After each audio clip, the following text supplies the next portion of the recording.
We are learning more about the victims in the shooting rampage. 18 men and women ranging in age from 14 to 76 years old. 13 more wounded.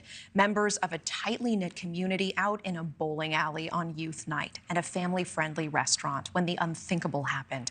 News Nation's Emily Finn is here with their stories now. Emily. That's right, Natasha. We are learning more about the 18 victims who were killed and over a dozen more who were injured when Robert Card opened fire on that bowling alley and restaurant in Lewiston, Maine. Many of the victims displayed selfless acts of humanity in their final moments, sacrificing themselves to save others from harm, especially children.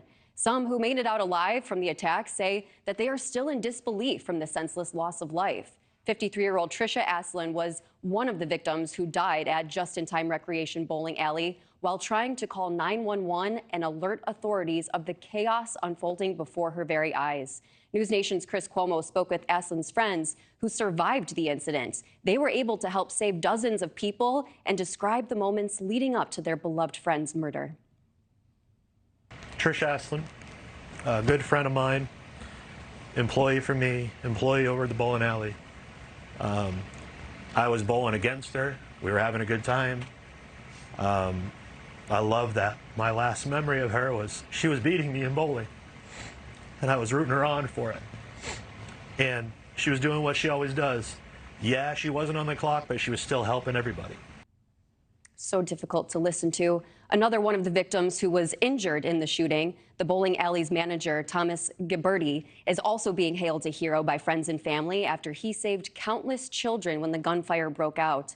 According to his nephew, he was shot in both of his legs at least 5 times while making sure that 6 lanes of youth bowlers made it to safety. When I first talked to him, I was like, man, you're a hero, you know? And he was like, I'm not a hero. I just reacted. And I was like, Tom, that's what heroes do, you know? I mean, you could have froze, you could have ran out the back door, but you didn't. You continued to go forward and yell to the kids. And, you know, I've kind of been the guy who's just been sharing stuff on Facebook. And I said, you know what, it's important to get your story out there because you are a hero. And, you know, you're one of the only really shining lights in this whole tragedy, really.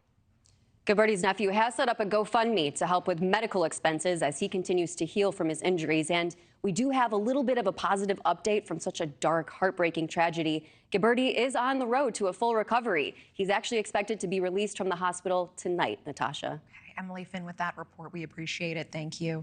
Thank you for watching. Go to newsnationnow.com to find News Nation on your television provider. And don't forget to click the red subscribe button below to get more of News Nation's fact-driven, unbiased coverage.